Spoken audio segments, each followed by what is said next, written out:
Hello and welcome to my channel. आज मैं आप सभी से बात करने वाली हूँ एक बहुत ही इंटरेस्टिंग टॉपिक में, जो है कि आप क्या घर खरीद पाएंगे अपना। ये बहुत ही ज़्यादा लोग मुझसे पूछते हैं क्या हम अपने लाइफ टाइम में कभी अपना घर ले पाएंगे, क्योंकि हमारे देश में बहुत से ऐसे लोग हैं जिन लोगों के पास अपना घर नहीं होता, वो किराए में रहते हैं और किराए के घर में रहने से वो बहुत परेशानियां उनको झेलना पड़ता है। तो ये सबसे बचने के लिए सभी के मन में ये इच्छा होती है कि हम कुछ पैसे जमा कर ले, उसके बाद कोई प्लॉट खरीद लेंगे, उसके बाद फिर थोड़े दिन बाद उसमें घर बनाएंगे, या फिर और कोई कोई क्या करता है ईएमआई लेके फ्लैट खरीद लेता है। तो ये सब होने के बावजूद भी बहुत से क्षेत्र में हम देख सकते हैं कि वो बहुत कोशिश करके भी वो अपने लाइफ टाइम में कोई घर नहीं खरीद पाता है। हम ये भी ऐसा भी देख सकते हैं, बहुत ही कम कोशिश करके भी कोई एक दो घर खरीद लेते हैं, एक साथ दोनों घर के मालिक होते हैं। सिर्फ दोनों घर के ही नहीं, उसके बावजूद भी उन लोगों के पास बहुत सारे लैंड होते हैं, कमर्शियल हो, एग्रीकल्चरल हो, ऐसे प्लॉट्स लैंड्स उन लोगों के पास रहते हैं।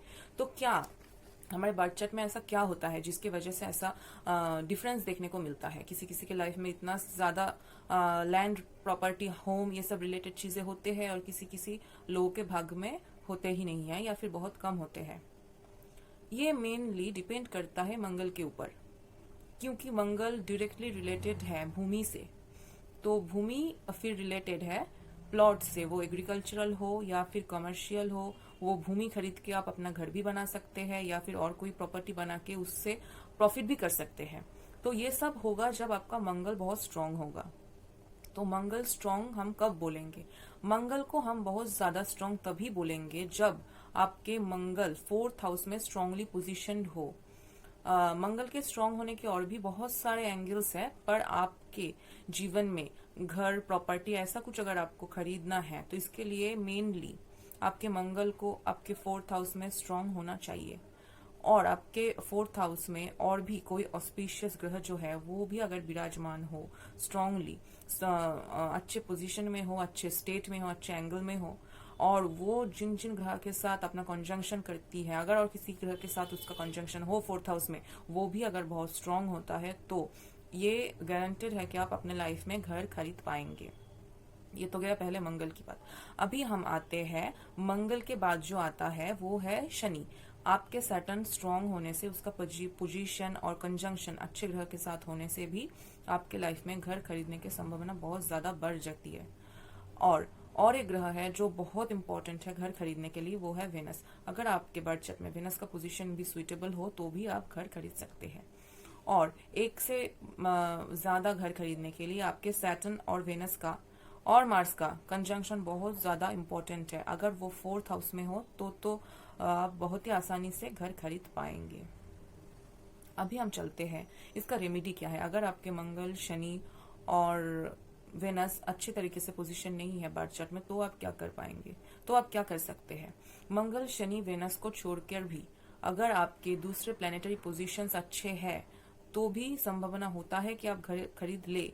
पर जो जातक के चार्ट में मंगल, शनि और वेनस का पोजीशन बहुत स्ट्रांग होता है, वो जितना इजीली ये खरीद सकता है, आप नहीं खरीद पाएंगे।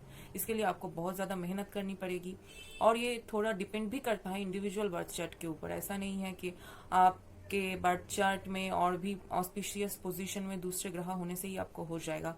उसमें भी कहाँ पे किसका दृष्टि पड़ रहा है ये देखना भी बहुत ज्यादा इंपॉर्टेंट है। जैसे मैं आपको बोल रही हूँ, अगर मार्स, ये तो मैंने आपको बोल ही दिया, मार्स, सैटर्न और वेनस का 4th हाउस में कंजंक्शन होने से बहुत अच्छा रिजल्ट आपको मिलेगा। अगर आपके 2nd हाउस का लॉर्ड जो है वो अगर 4th हाउस में पोजीशन है 7th हाउस का लॉर्ड 4th हाउस में पोजीशन हो, तो भी ये बहुत अच्छा एक योग है।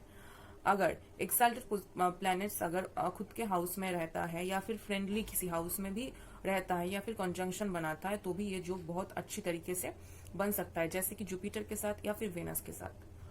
और जो एक बात है वो बात है कि अगर मार्स और शुक्र का एक साथ कंजंक्शन हो, और वो भी 9th, 10th और 11th हाउस पर, तो भी ये बहुत स्ट्रांगली आपको सपोर्ट करेगा अपना घर खरीदने के लिए।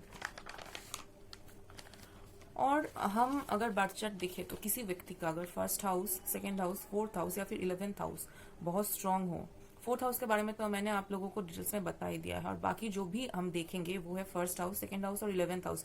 ये 3 हाउस में अगर ऑस्पिशियसली कॉन्जंक्टेड हो प्लैनेट्स तो भी घर खरीदने के चांसेस बहुत हद तक बढ़ जाते हैं। पर सबके चार्ट में तो अच्छे पोजीशंस नहीं होते हैं, इसलिए आप कुछ कुछ रेमेडीज कर सकते हैं। रेमेडीज में आप मंगल को शांत करने के लिए कुछ कर सकते हैं, शनि के लिए भी कर सकते हैं। अगर आप अपना मंगल और शनि ठीक कर ले तो आपका शुक्र अगर थोड़ा सा खराब भी हो तो भी कोई प्रॉब्लम नहीं होगा, आप बिल्कुल घर खरीद पाएंगे। और यहाँ पे एक बहुत इंपॉर्टेंट पॉइंट है, अगर आपका मार्स स्ट्रांग है तो आप बहुत बड़ा घर खरीद पाएंगे।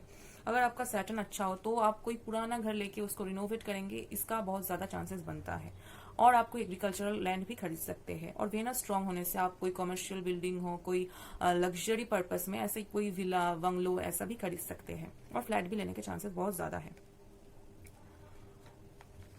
अच्छा, अगर आपके फर्स्ट हाउस, ये तो गया प्लैनेट्स के बारे में, अभी हम बोलेंगे कि फर्स्ट हाउस अगर आपका अच्छा हो तो आप में फिजिकल एम्यूनिटीज जो है इस दुनिया का वो सभी एक्वायर करने के चांसेस बहुत ज्यादा बढ़ जाते हैं।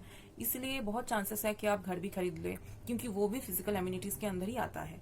और सेकेंड हाउस में ऐसा होने से आपका वेल्थ अकोमुलेशन बहुत ज्यादा होता है। सेकेंड हाउस में अगर आपके प्लैनेटरी पोजीशंस अच्छे हैं तो आपके सेविंग्स होने के चांसेस भी बहुत ज्यादा होते हैं। और फोर्थ हाउस तो इटसेल्फ ही हाउस को रिप्रेजेंट करता है। फोर्थ हाउस स्ट्रांग होने से आपका तो घर जरूर बनेगा, उसमें तो कोई डाउट ही नहीं है। और 11th हाउस भी रिप्रेजेंट करता है ग्रोथ को और इनकम को। 11th हाउस स्ट्रांग होने से आपका इनकम फ्लो बहुत अच्छा रह सकता है। पर अगर ये सब इतने सारे जोग के बावजूद भी अगर आप घर खरीदने, मतलब ये सब जोग अगर आपके बजट में नहीं है तो फिर आप क्या करेंगे? तो फिर आपको मंगल के लिए कुछ उपचार करने पड़ेंगे, जैसे कि हनुमान चालीसा पाठ करना, हनुमान मंदिर में कुछ डोनेट करना। ऐसे नहीं कि आपको पैसे ही डोनेट करने हैं, आप डोनेट कर सकते हैं कि 2 तुलसी पत्ते ले जाइए मंदिर में मंगलवार और शनिवार करके, उसके साथ आप 2 लड्डू लीजिए, एक साथ आप भगवान को अर्पण कीजिए, ये आप कर सकते हैं। और हनुमान मंदिर के बाहर जो लोग बैठे होते हैं भिखारी, उन लोगों को डोनेट कीजिए, कुछ भी अपने सामर्थ्य जो है उसके हिसाब से कुछ भी डोनेट कीजिए। बहुत ज्यादा पैसे देने हैं उससे सब ठीक हो जाएगा, ऐसा नहीं होगा, ऐसा नहीं होता है। और शनि को खुश करने के लिए हमेशा सबका मदद कीजिए, कोई भी बुरा काम मत कीजिए, अल्कोहल से जितना हो सके दूर रहिए, ये सब आपको करना है। और सबसे ज्यादा जो इम्पोर्टेंट है, ये मेरे पर्सपेक्टिव से मैं बोलना चाहती हूँ कि आप अगर कोई मंगल के शांति के लिए बहुत लोग हैं कुछ जेम स्टोन भी पहनते हैं और सैटर्न के लिए भी पहनते हैं, पर कुछ भी काम नहीं आएगा आप अगर अपना लाइफस्टाइल चेंजेस नहीं करेंगे, क्योंकि ये आपके मतलब पास्ट लाइफ कर्मा का फल है, तो ये आपको भोगना ही पड़ेगा। और आप इससे अगर निकलना चाहते हैं बाहर, आप अगर बेहतर करना चाहते हैं अपनी लाइफ को, तो आपको खुद को भीतर से चेंज करना पड़ेगा। इसमें आपको शनि को खुश करने के लिए बहुत अच्छी तरीके से लाइफ लीड करना है, किसी को झूठ नहीं बोलना है, हमेशा मोरालिटी जो होता है उसको मेंटेन कीजिए, किसी को चीट मत कीजिए, किसी से कुछ छीन के मत लीजिए। जो नीडी होते हैं, जिसका कोई नहीं होता है, बीमार होते हैं, हॉस्पिटल में है कोई, आप अगर उसको कुछ मेडिसिन के लिए पैसे दे देंगे तो उससे भी काम चल जाएगा। तो आज के लिए इतना ही बस। Thank you, thanks for watching.